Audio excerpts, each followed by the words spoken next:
Peggy 7. Hi, we're back. I'm Will Wright, and now we have Ocean Quigley, somebody who I've worked with for many, many years on many projects, as the creative director on the new SimCity.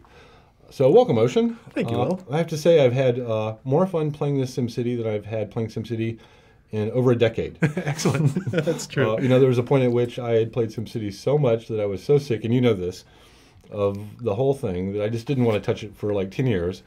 But now, having played the new version, I really have had a surprising amount of fun. Excellent. So I want to thank you for that. Thank you. Yeah, we tried to take the thing that was magic about the original SimCities and contain it and then bring it forward into something new.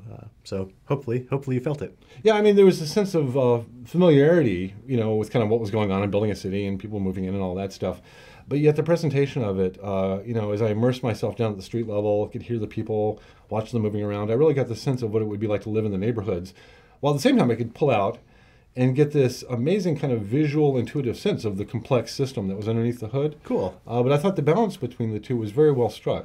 The way I've been thinking about it is the previous SimCities being sort of isometric maps were kind of abstracted representations of places. Mm-hmm. And with the new SimCity, I wanted to make it so that you could experience it as a place. You know, so it was no longer a map, it became a territory. You know, it became something that you could go into and see what it would be like to be actually in that place. Yeah, and I felt like that was one of the first things that really grabbed me. I mean, I could kind of zoom back and see the schematic map, right. But when I came down to the neighborhood level, I felt this kind of visceral, emotional connection. What would it feel like to be in that neighborhood? Cool. You know, how would it feel like to be on that street? And that was something that I don't think I ever had with any previous version of SimCity at all. Yeah. One of the things I wanted to do with it was to make you feel more responsibility for the little people that live there too, because you do all these horrible things to them, right? Yeah. I mean, it's your fault, right? You poison them, their houses burn down. You know, right. they're because of your crappy economic decisions, they go homeless. You know, and you cut back on their services, exactly, et cetera, and I wanted to make it so that when that happened to them, you'd have this guilt, you'd feel this twinge of emotion about your responsibility for the life opportunities for these people that live in this world that you've created. Yeah, so you've made SimCity a guilt-driven experience now. Exactly. I think guilt is an underexploited emotion in video games. So. Yeah, in fact, I think that's actually one of the interesting emotions that you cannot get from something like a book or a film. Yeah, no question. You know, I've never felt guilty watching a movie or reading a book, but I have felt guilty playing games based upon my decisions. Yeah. And you know, I found that when I was playing, actually, I was kind of immersing myself not just in kind of the areas in the neighborhoods, but I was imagining myself living the lives of these people. Right. What would it be like to live in that trailer park and work in that grocery store? I went to the U.S. Census data and got all the 1,000 most common last names and the most common first names and made a system that Mad Libs them all together. So the odds are there actually is a Will Wright living somewhere. Well, hopefully he's not living in one of my cities because, you know, as a new player, you know, it was actually very challenging for me. Economically, you know, I kind of got the hang of it. And at first, it felt kind of constrained with the small plot, but then I started realizing it was much more about quality than quantity. Yeah. Which to me actually felt like a really good design decision because then it focuses you on the depth of the simulation. Exactly. And I can't just kind of like trash an area and then go do something else over here. Yeah, the intent there was to make it so that there was so much more resolution to what was going on in any given area that you could you know, dive down to it and then get essentially lost in what's going on in the simulation and the detail, the movement, the emotion, and then pull back and get the kind of the bird's eye view, but that there'd be things for you to go down into and see. Opting for depth of simulation as opposed to having something inert and large was a real conscious design decision. I'm curious, when you play, because I find that when I'm playing, I'm kind of at the map level about half the time, but I really spend about half my time down at the street level just getting a sense, like an emotional sense of what it feels like to live there. Do you still find yourself, I mean, having done all these kind of elaborate graphics and spent so much time, you know, achieving that immersive experience, do you still find yourself kind of going down to that level and just kind of living in the city? I probably spend the bulk of my time down at that pretty close to ground level, just seeing what it's like in a given spot. I think there's really two different large categories of people who play the game, I think. There's people who are playing it to understand and beat the simulation in one way or another.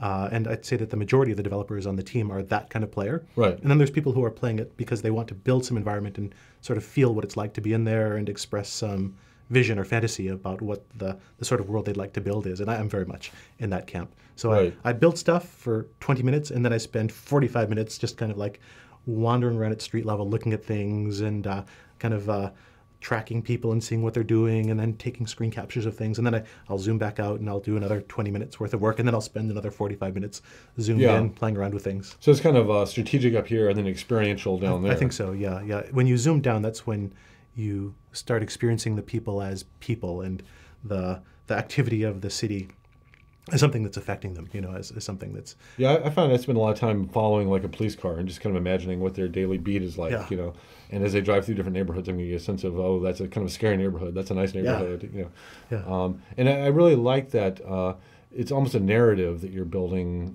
through 1,000 different eyes of what your city feels like to live in. But yeah, and each one of the little Sims, they're trying to live their lives. You see a little Sim walking down the street, it's trying to go shopping, it's trying to get to the hospital, it's looking for work.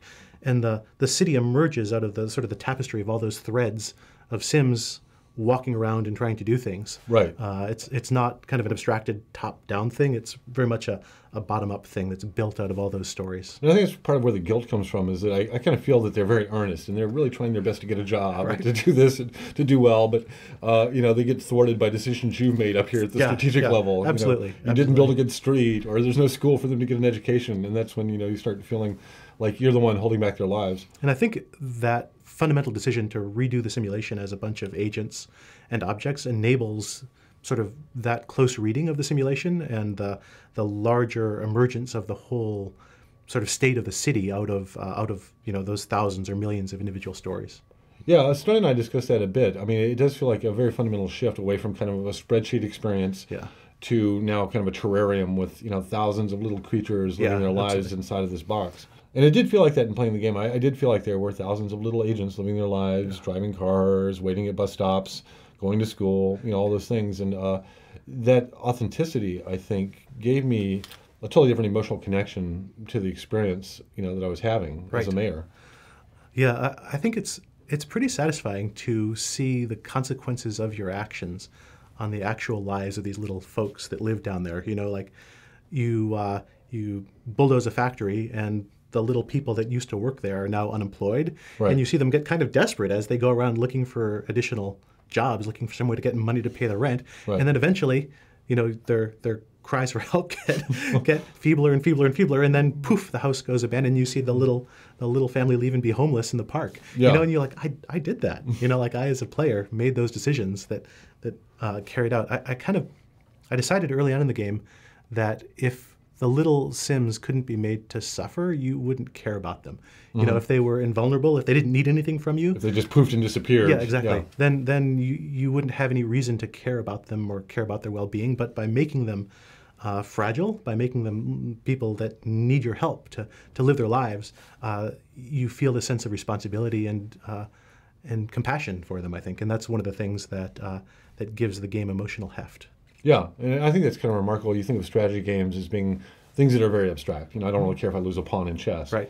But to take that kind of strategic depth and gameplay and turn it into kind of a deeper emotional experience, I think that so much of the technology that you put into this, the visuals, the sound, etc., are toward that end. Right. And it's not just a matter of adding lots of bells and whistles or just making the graphics look prettier, but it really is toward the end of getting the player emotionally connected to this complex thing that they're building. And I think that was actually part of your genius with taking real-world objects like cities and people as your subjects. They come loaded with all this emotional meaning, and so all you need to do is tap into it. We all have experiences of what it's like to be in trouble, or what it's like to look for something and not find it, or what it's like to get a job when you need a job, and so or to be in a scary neighborhood, or to be in a nice park. Yeah, and so you're not trying to convince somebody what it's like to be a space marine, for example. You're trying to take these common, mundane human experiences that everybody has and build a system that taps into those emotional states.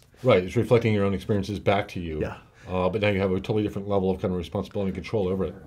So all in all, I spent a lot of time, kind of playing with the basic stuff, the core city, building the roads, building it up. And then I just started getting into the specialties, kind of exploring, an ore town or a tourist town.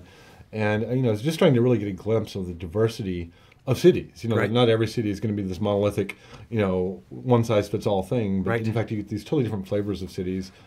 And that's something I'm just kind of getting into. And also the idea of the region gameplay and trading with neighbors. Right.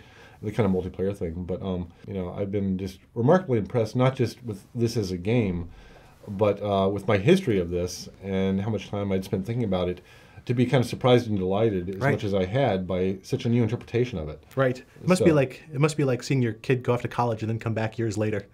You know, like, that's what became of you. Yeah, but also, you know, very proud in some sense, but also extremely happy and surprised that, oh my God, I never even thought you would turn into that. Right. You know, your success exceeded my expectations. Cool. Yeah, I mean, I can't thank you enough for doing such a great job with this. You know, I'm really looking forward to your next project. So, when are we going to hear more about that?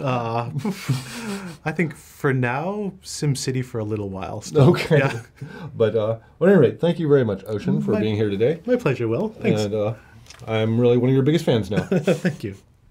All right, so that was Ocean Quigley, the creative director on the new SimCity, which will be out the first week in March.